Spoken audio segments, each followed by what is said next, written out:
Hey, thinking of buying your first home in New York City, but not sure where to start? Don't worry, you're not alone. I'm Chang, a real estate agent here in New York. And today, I'm joined by mortgage expert Peter Karlin, who helped hundreds of first-time buyers just like you.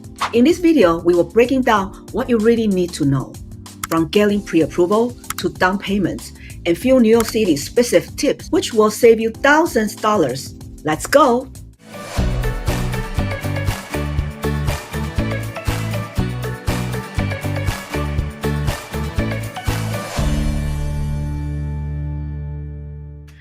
Buying in New York City isn't like anywhere else. Between townhouses, mixed-use building, or apartment like co-ops, condos, and broad packages, you need more than just listings. You need a game plan. And let's start with knowing your numbers. So let's start from the beginning. I asked Peter, what's the first step someone should take if they are thinking about buying? So as a first-time home buyer, what do they need to prepare to get qualified? Great question. So, first of all, I think as a first-time home buyer, you always want to, before you start going out with a realtor like June, you want to sit down with a loan officer and prepare, right? It's sort of like preparing for a trip before you go on the trip. Know what you're going to do, where you're going to go, and all that kind of stuff. So the things that we look at when we're doing a mortgage are we want to see your credit, right? We want to make sure that your credit is good, that you have credit scores. So 3 credit bureaus, Experian, TransUnion, and Equifax. There are loans that can be done without credit, but ideally you want to have your credit in order. You want to have money in the bank, or you want to be able to get gift money, right? Because you have to have money for a down payment and for closing costs. And then you also want to have some kind of income, right? You want to have a job, right? Because the lender will want to know that you can repay the loan. So, right, it's income, it's credit, and assets and money. That does make sense. Yeah. I like what you say, just like when you go on vacation and you want to plan it out, right? I mean, not everybody does. That's a great idea. Yeah. Great examples. In New York, pre-approval letters are gold. Seller won't even look at your offer without one. This is so important. I always tell my clients, getting pre-approvals shows sellers you are serious. And in New York City, competitive markets, that can make or break a deal. Next up, what's the difference between pre-approval and pre-qualified? In New York City, many sellers won't even consider your offer without a pre-approval letter. And in competitive neighborhoods like Forest Hill, Astoria, Flushing, and even Manhattan, forget it. Pre-approval is a must.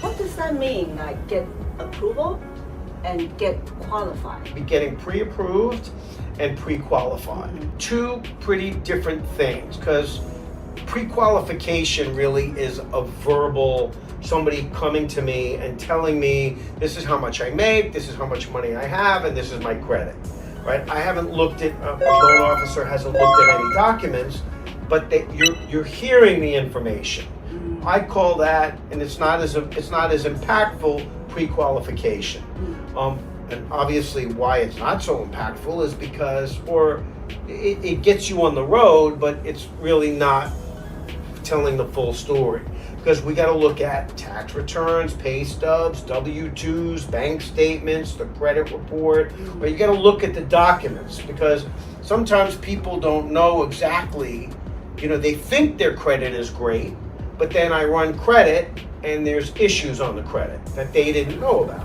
right? So pre-approval is really going through the documents. It's much more, for instance, as a realtor, right, if someone tells you that they were pre-approved versus pre-qualified, the pre-qualification doesn't hold as much weight. Got you. Yeah. So me as a realtor, I prefer pre-approval. 100%.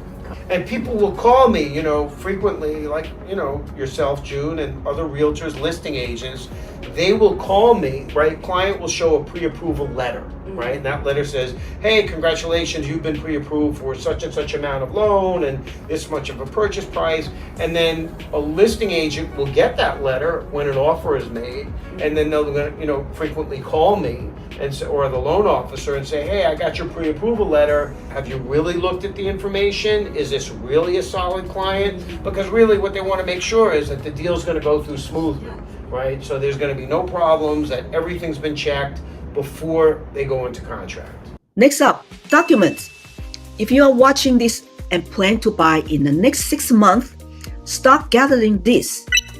So to get that ready, what document they need to prepare to get that pre-approval letter? So for a traditional loan, and I say traditional because these days, especially in the New York market, we have a lot of what's called non-QM, a non-qualified mortgage, right?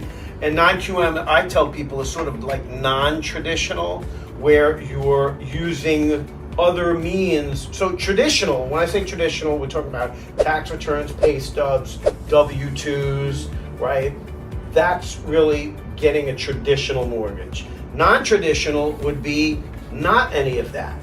Perhaps you're self-employed and you want to use bank statements in lieu of income. So bank deposits going in, business deposits, business-related deposits that go into your bank account, we can use that for income. That's a non-QM loan. Or a P&L loan, profit and loss. We use a P&L from an accountant or an enrolled agent of the IRS that is used instead of your tax returns, pay stubs, and W-2s, right? So now a lot of people get, very skittish when we want to run credit. That, no, my credit score is gonna drop. Don't do that, don't do that. And I tell people, listen, I typically will run, if you're looking for a home, if you're at the beginning stages of looking for a home, I'll do a soft pull. There's something called a soft pull and a hard pull, right? A soft pull has no impact on credit score. A hard pull can have an impact, a negative impact, of course, that's what we're talking about, can have a negative impact on the credit score. But sometimes if your credit is excellent and you're not someone that, runs your credit a lot, running a hard pull does not necessarily drop the score, right? But we do have to look at that, and you want us to look at that, because sometimes there are things on a credit report, as I mentioned before, that people don't even know about.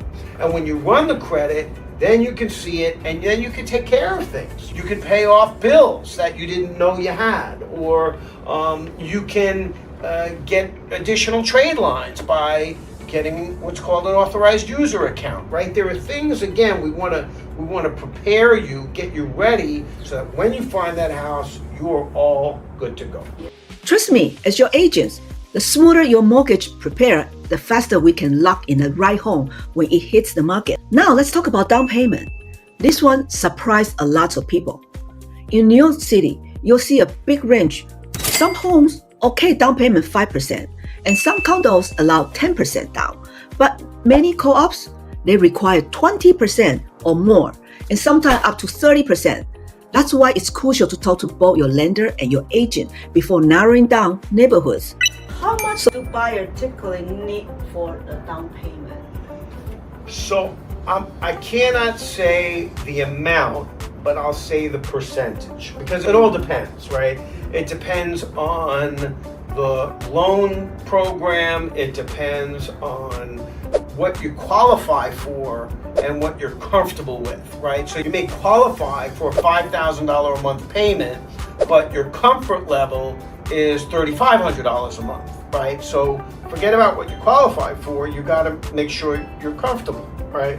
So you can put down as little as 3% on a home purchase. There are some programs actually where you can put down 0%. I would say typically 3% would be the minimum amount that one could put down. And there's two things you want to take into consideration. It's your down payment and also closing costs, right? People forget about that there are closing costs, and you don't want to forget about that, because that's money that you're going to need, And closing costs include title fees and attorney fees and mortgage tax and appraisal, homeowners insurance, origination fees to the lender, underwriting fees, processing fees. So all these things, they do add up, and a loan estimate so you have an idea, right? A good loan officer should be able to prepare an estimate of what the fees are, obviously, before you go into any kind of contract or any kind of deal. So, what does a great team look like when buying in New York City? It's a combo of a lender who understands your financials and an agent who knows how to position your offer that makes the magic happen. We have helped dozens of clients do exactly that. Some who thought they couldn't buy yet and still made it happen. If you found this helpful, make sure to like this video and subscribe. We will be doing a follow-up Q&A with Peter on interest rates, credit tips, and loan types.